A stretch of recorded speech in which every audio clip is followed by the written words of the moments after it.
आज के समय में टेक्नोलॉजी इतनी आगे है कि अगर यह गलत लोगों के हाथ में लग जाए तो इसके इस्तेमाल से पूरे देश की सुरक्षा खतरे में पड़ सकती है।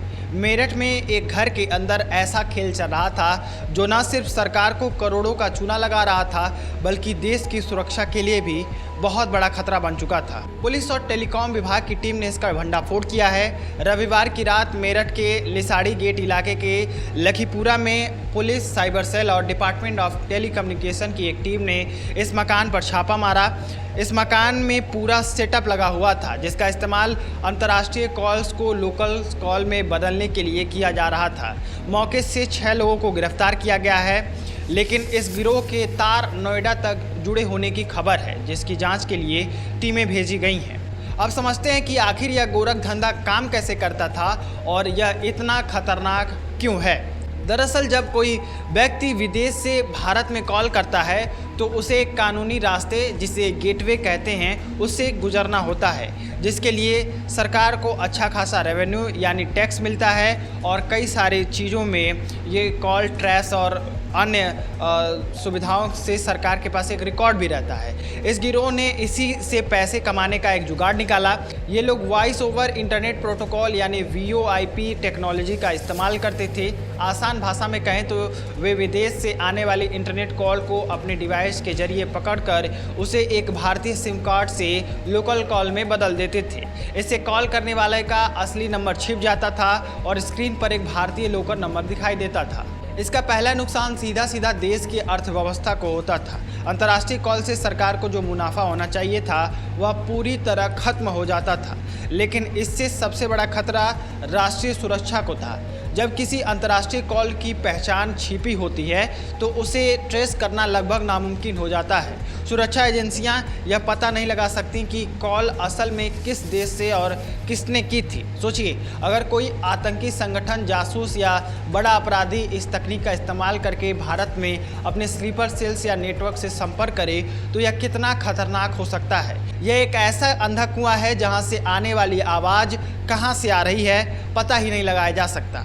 इस काम को करने वाले लोगों से पूछताछ में जो बातें सामने आई हैं वे हैरान करने वाली हैं। बताया गया है कि पकड़े गए आरोपी बहुत ज़्यादा पढ़े लिखे नहीं हैं, लेकिन वे आधुनिक तकनीक का इस्तेमाल करने में माहिर थे। यह गिरोह 1 मिनट की कॉल के लिए 1000 से 1500 रुपये तक चार्ज करता था। इससे उनकी रोज़ाना की कमाई लगभग 35 से 40 हज़ार रुपये पहुँच जाती थी। सबसे दिलचस्प बात यह है कि पैसे के लेन देन को भी न ट्रैक किया जा सके, इसके लिए वे पेमेंट क्रिप्टो करेंसी में लेते थे। बाद में वे इस क्रिप्टो करेंसी को बेचकर आपस में रुपए बांट लेते थे। इस नेटवर्क को चलाने के लिए ज़रूरी सामान भी बड़े शातिर तरीके से जुटाया जाता था। जांच में पता चला है कि सिम कार्ड खरीदने के लिए उन्हें फेसबुक का इस्तेमाल करना होता था। अंशुमन गुप्ता नाम के एक शख्स से वे ऑनलाइन संपर्क करते थे जो 1000 रुपये प्रति सिम कार्ड के हिसाब से कोरियर के जरिए सिम कार्ड भेज देता था। यह भी एक बड़ी लापरवाही है कि कैसे फर्जी दस्तावेज पर सिम कार्ड इतनी आसानी से उपलब्ध हो रहा है। मौके से पुलिस ने 32 सिम वाला VoIP gateway device, wifi router, laptop, mobile phone और बड़ी संख्या में सिम कार्ड बरामद किए हैं। इसमें कुल 6 लोग गिरफ्तार किए गए हैं। इनमें कासिम और आस मोहम्मद 2 मुख्य अभियुक्त हैं जो पूर्व में भी टेलीफोन एक्सचेंज, अवैध टेलीफोन एक्सचेंज में जेल जा चुके हैं। इनके पास हमें 32 सिम स्लॉट की मशीन और सॉफ्टवेयर, कुछ सिम्स और एक लैपटॉप बरामद हुआ है। पूछताछ के दौरान इन्होंने बताया कि ये सॉफ्टवेयर के माध्यम से जो फेसबुक और ये टेलीग्राम होता था वहाँ पर ये IP एड्रेसेस मंगवाया करते थे और उन IP एड्रेसेस सॉफ्टवेयर में डालकर ये लोकल कॉल्स में कन्वर्ट कर दिया करते थे और करीब 1 मिनट का ये लोग 1000 रुपये चार्ज किया करते थे। जो कासिम उससे पूछताछ में उसने बताया कि इसने करीब 12 से 15 सिम स्लॉट मशीन्स कुछ लोगों को बेची है। इसमें पूर्व में भी एक अभियुक्त जिसका नाम आरिफ है, ये टेलीफोन एक्सचेंज में जेल गया था, उसको भी इसने एक सिम स्लॉट मशीन बेची है। ये कैसे खरीदते थे, कहाँ से खरीदते थे, इसके बारे में जानकारी की जा रही है। इन्होंने बताया कि इन्होंने कहीं नोएडा से खरीदा था, उसके लिए भी जांच करने के लिए एक टीम हमने नोएडा भेजी है। फिलहाल इन सभी 6 अभियुक्तों को माननीय न्यायालय के सामने पेश कर आवश्यक विधिक कार्रवाई की जा रही है।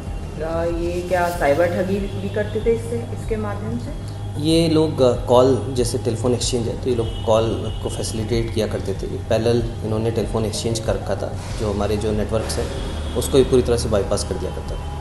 सुरक्षा की दृष्टि से भी क्या कुछ इस तरह की बातें सामने आई हैं कि देश की सुरक्षा में कोई सेंध लगाने का प्लानिंग हो कुछ? देखिए अभी तक ऐसा कोई तथ्य सामने नहीं आया है, परंतु जो इनके आईपी एड्रेसेस हैं उनकी हम लोग जांच कर रहे हैं। लोग कहाँ से बात किया करते थे, कैसे बात करते थे, कौन वो लोग हैं जो लोग इनसे बात करते थे और कौन इनको पेमेंट करता था। पेमेंट यूएस डॉलर्स में हुआ करता था, जो कि क्रिप्टो करेंसी के वॉलेट्स में आया करता था। उसके बाद ये लोग यहाँ से लोकल करेंसी में उसको कन्वर्ट करके पैसे निकालते थे। तो सभी चीज़ों के बारे में जानकारी की जा रही है। इनके टेलीफोन जो मोबाइल फ़ोन्स हैं वो पुलिस द्वारा कब्जे में लिए गए हैं, इनके लैपटॉप्स कब्जे में लिए गए हैं। उसका डेटाज़ का पुलिस एनालिसिस कर रही है। जो भी तथ्य सामने आएंगे उसके अनुसार इसमें आवश्यक कार्रवाई की जाएगी।